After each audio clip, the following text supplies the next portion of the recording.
Сәлеметсіздер ме балалар? Мен бастауыш сынып мұғалімі Сәрсенова Мөлдір. Қазір бізде дүниетаным сабағы. Сабақтың тақырыбы қандай көлік түрлері бар? Сабағымыздың мақсаты көлік түрлерінің, олардың қажеттілігін ажырату, қоғамдық көліктегі өзін-өзі ұстау ережелерін түсіндіру. Балалар, сабағымызды бастамас бұрын бірінші бейнетаспаға назар аударайық. Көлік бұл адамдар мен жүкті бір жерден екінші жерге тасымалдайды. Ертеде адамдар алыс жерге жүк тасу үшін арқаларына салып жаяу барған. Одан кейін жүк тасуға үй жануарларын пайдаланған. Олардың ішінен жылқыны, түйені мысалға алуға болады. Шығыс халықтары есекті, бұғыны, бұқаны көлік ретінде пайдаланған. Кеме арба, ат арбаны, шөп, жауыр жүкті тасыған екен. Қазіргі уақытта көліктің бірнеше түрі бар. Жерде жүретін көліктерге велосипед, жеңіл көлік, пойыз, автобус, жүк көлігі және троллейбус жатады екен. Есте мұқият сақтаймыз. Ал әуеде ұшатын көлік түрлеріне ұшақ, тікұшақ, зымыран жатады екен.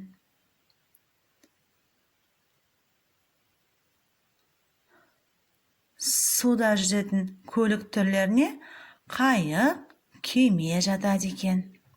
Әуе көлігі тікұшақ, алыс шалғай көлік жүрмейтін жерлерге әуемен ұшып барады екен. Әуе көлігіне отырған жолаушылар ұялы телефондарын міндетті түрде өшіру қажет. Себебі пилот жер серігімен байланысқа түскенде сигнал жүйесі істен шығады. Егер қала ортасында тік ұшақпен де ұшып баруға болады.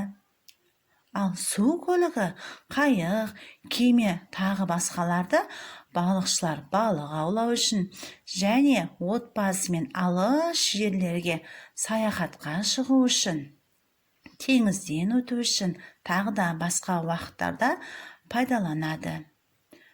Су асты көлігі, сүңгуір көлігі бұл су астында не болып жатқанын зерттейді екен. Жер асты көлігі бұл метро. Метро үлкен қалаларда болады екен. Біздің Қазақстанда Алматы қаласында метро бар.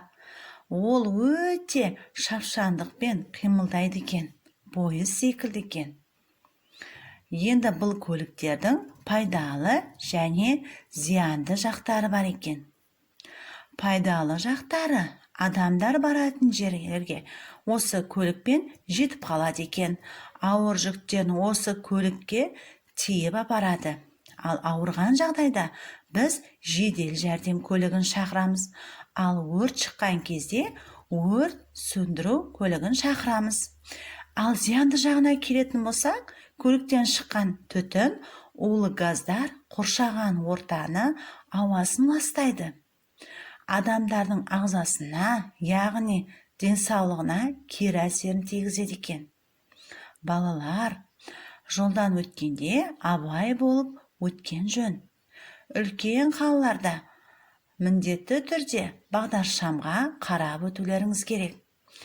Жолаушылар жүретін көліктердің өз ережелері де бар. Мысалға айтатын болса, автобус, пойыз, троллейбусқа мінгенде міндетті түрде жол ақысын төлеу керек. Бұл көліктерде бірінші үлкен адамдарға, мүгедек адамдарға және кішкентай балалы адамдарға орын беру керекпіз. Қатты сөйлеуге және жүгіруге болмайды. Отырған жеріңді таза ұстауларыңыз керек. Балалар, бейнетаспаны толық көріп шықсақ, сіздерге тапсырма. Суретке назар аударамыз. Балалар, бұл суретте көріп тұрғаныңыздай сіздерге көлік түрлері берілген. Бейнетаспада көргеніміздей көлік түрлері нешеге бөлінеді деген? Жарайсыздар, көлік түрлері 3-ге бөлінеді деген. Қандай болып бөлінеді деген? ауа көлігі, жер көлігі, су көлігі болып, иә? Енді балалар, сіздердің тапсырмаларыңыз ауа көлігіне, жер көлігіне, су көлігіне көліктерді топтастырып шығамыз. Жарайсыздар балалар, тапсырманы орындап болсақ, қане барлығымыз тексеріп шығамыз. Ауа көлігіне, су көлігіне, жер көлігіне қандай көліктер жатады екен? Жарайсыздар балалар, келесі тапсырмамыз балалар, сіздерге жұмбақ жасыру ойыны. Мұқият тыңдаймыз. Басып озып құсты, қанатын қақпай ұшты. Бұл не екен балалар? Ойланайық. Жарайсыздар, бұл ұшақ екен. Төбесінде ебелек ұшады өзі керемет. Ойланамыз. Жарайсыздар балалар, бұл тікұшақ екен. Жүргіздім бір үйімді, жеткізе жұрт сүйсінді, бар жолмен жұртты тасып жүр, жылдамдыққа басып жүр. Жарайсыздар, автобус. Жалпы темір жолы темір, тиратты зымыраттым. Ойланамыз. Жарайсыздар, бұл трамвай.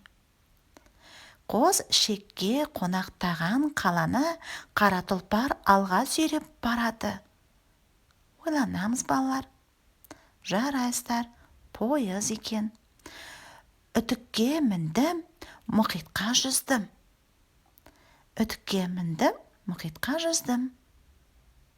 Жарайсыздар балалар, бұл кеме екен. Қамшыласаң жүрмеймін, мініп алып тебінсең, кідіруді білмеймін. Бұл не балалар? Жарайсыздар, велосипед екен. Кеудесінде қаны жоқ, тамырында қаны жоқ, май жейді, су ішеді. Бұл не балалар? Ойланамыз. Жарайсыздар, бұл күнделікті өзіміздің қолданатынымыз көлік екен. Балалар, келесі тапсырмаға назар аударайық. Не қайда жүреді? Бұл жерде балалар бізге бірнеше көлік түрлері берілген екен. Қарайықшы, бірінші суретте ұшақ, екінші суретте пойыз, үшінші суретте қайық, төртінші суретте жүк машинасы берілген екен. Енді осы көліктердің барлығын өз орнына орналастыруымыз керек. Бұл көліктер қайда жүреді деп ойлайсыздар? Астында көріп тұрған суреттерді байқадыңыздар ма? Олай болса, тапсырманы орындаймыз. Балалар, тапсырманы мұқият орындап шықсақ, қане барлығымыз дұрыс жауабымен тексеріп шығамыз. Балалар, бүгінгі сабағымызға кері байланыс жасайық. Жарайсыздар балалар, бүгінгі сабағымыз аяқталды. Сау болыңыздар.